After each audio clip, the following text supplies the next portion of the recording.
आज हम पढ़ेंगे कहानी हींग वाला, जो कि सुभद्रा कुमारी चौहान द्वारा लिखी गई है। सुभद्रा कुमारी चौहान का जन्म सन 1904 में इलाहाबाद के निहालपुर नामक गांव में हुआ था। इन्होंने एक तेजस्विनी कवयित्री के रूप में अपनी पहचान बनाई। सुभद्रा कुमारी चौहान ने स्वतंत्रता संग्राम में बढ़ चढ़कर हिस्सा लिया और जेल गईं। कदम का पेड़, मेरा नया बचपन, त्रिधारा, मुकुल, बिखरे मोती, सीधे साधे चित्र आदि उनकी चर्चित रचनाएं हैं। यह कहानी एक हींग वाले की है, जो कि आवाज़ देते हुए आता है। अम्मा, हींग लेगा? कहता हुआ एक खान लगभग 35 साल का आंगन में आकर रुक जाता है और पीठ पर बंधे हुए पीपे को खोलकर नीचे रख देता है और मौलश्री के पेड़ के नीचे चबूतरे पर बैठ जाता है। अंदर से 9-10 साल का बच्चा बाहर आता है और कहता है, अभी कुछ नहीं लेना है, जाओ। पर खान वहीं आराम से बैठा रहता है और आवाज़ लगाता है, अम्मा, हींग ले लो, हेरा हींग। अम्मा, हम अपने देश को जाता है, बहुत दिनों में लौटेगा। सावित्री उसकी आवाज़ सुनती है और रसोई घर से बाहर आती है और कहती है, खान, अभी तो मैंने हींग ली थी, अभी 15 ही दिन तो हुए हैं। खान ने कहा, अम्मा, कुछ ले लो, हम देने को आया है। आज हम अपने देश काबुल को जाता है, खुदा जाने कब लौटेगा। और खान उत्तर की प्रतीक्षा किए बिना ही हींग तोलने लगता है। इस पर सावित्री के बच्चे बहुत नाराज होते हैं और सभी बोलते हैं कि माँ, मत लेना, तुम कभी ना लेना, जबरदस्ती तोले जा रहा है। जब खान हींग तोलकर पुड़िया बनाकर सावित्री के सामने रख देता है, तब सबसे छोटा बच्चा आता है और पुड़िया उठाकर खान के पास फेंक देता है और कहता है, ले जाओ, हमें नहीं लेना है, चलो माँ, अंदर चलो। सावित्री अंदर जाती है और 6:15 आने लाकर खान को दे देती है। खान सलाम करके चला जाता है। अब यहाँ पर सावित्री के बच्चों को यह बात अच्छी नहीं लगती है। वे तीनों बहुत ही नाराज होते हैं।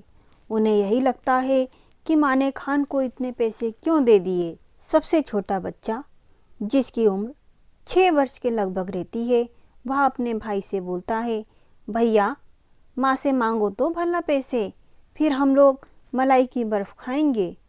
इधर बड़े बच्चे ने कहा, माँ, तुमने खान को वैसे ही 6:15 आने दे दिए हैं, हींग की तो कोई ज़रूरत ही नहीं थी। और इसके आगे उसे कुछ और कहने का साहस नहीं होता है। जब छोटों के कानों में मलाई की बर्फ़ वाले की बात कानों में गूंजती है कि मलाई की बर्फ़, ठंडी बर्फ़, अरे वाह! फिर उनसे रहा नहीं जाता है और वह माँ से बिगड़ कर बोलते हैं, माँ, 2 पैसे, 6 आने हमको भी दो, हम भी मलाई की बर्फ़ खाएंगे। और इधर सावित्री की बेटी, जिसकी उम्र 8 वर्ष थी, वह भी गंभीर स्वर में बोलती है, तुम माँ से पैसे ना मांगो, वे तुम्हें नहीं देगी, उनका बेटा तो वही खान है।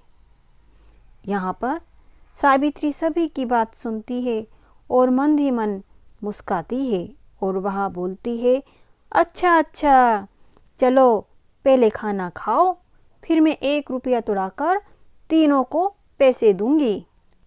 अब कई महीने बीत जाते हैं और सावित्री की सारी हींग खत्म हो जाती है।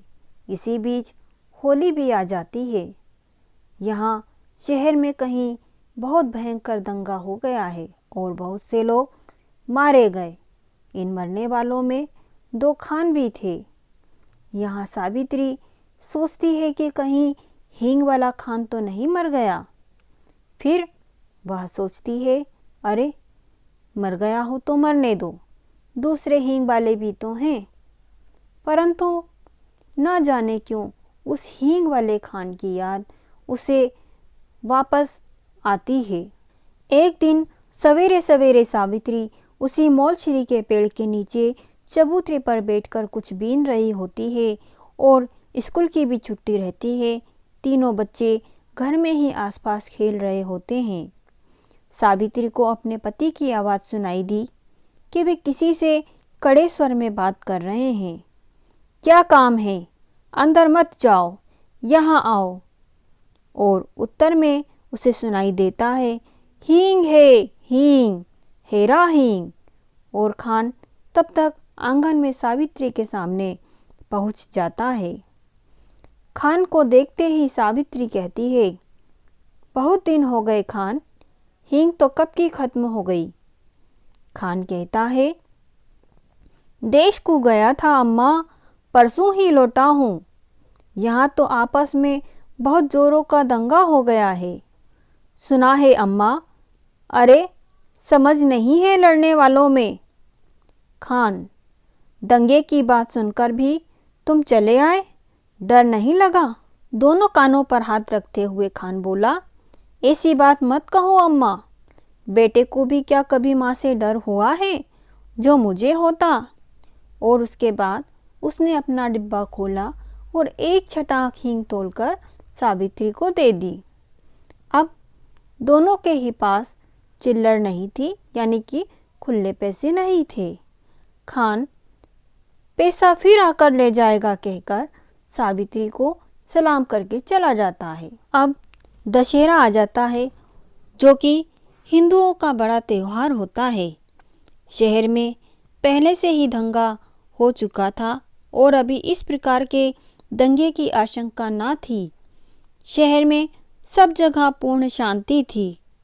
शाम 4 बजे काली का जुलूस निकलने वाला था। पुलिस का प्रबंध चारों ओर था। किसी प्रकार के दंगे की कोई आशंका न थी। फिर भी सभी को सावधान रहने की जरूरत थी। सावित्री के बच्चे जुलूस देखने के लिए जिद करते हैं, लेकिन सावित्री भी भीरू स्वभाव की थी, यानी कि डरपोक थी। वह कैसे अपने बच्चों को जुलूस देखने भेज दे। वह कई तरह के प्रलोभन उनको देती है, पैसों का, खिलौनों का, सिनेमा का, न जाने कितने, लेकिन बच्चे हैं कि मानते नहीं हैं। घर का नौकर श्यामू वह भी जुलूस देखने के लिए उत्सुक होता है और वह बोलता है कि भेज दो ना माँ जी, मैं अभी इनको दिखा कर ले आता हूँ, मैं इनका ध्यान रखूँगा।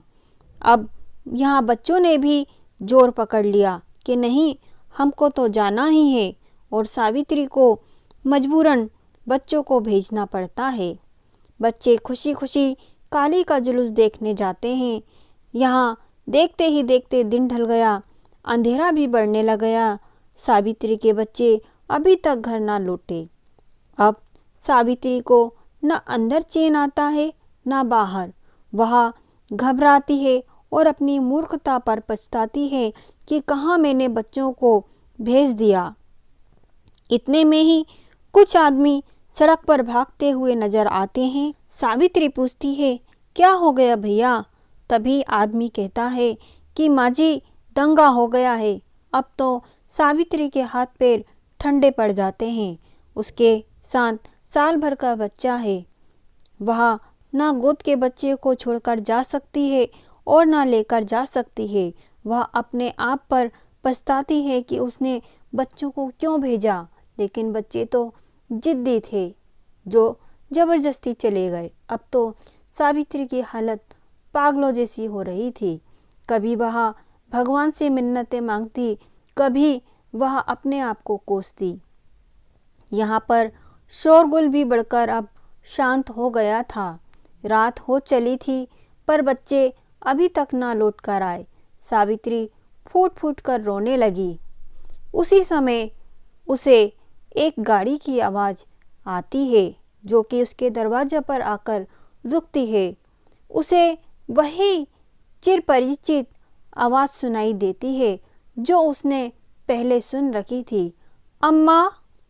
सावित्री दौड़कर बाहर आई। उसने देखा उसके तीनों बच्चे खान के साथ सकुशल लौट आए हैं।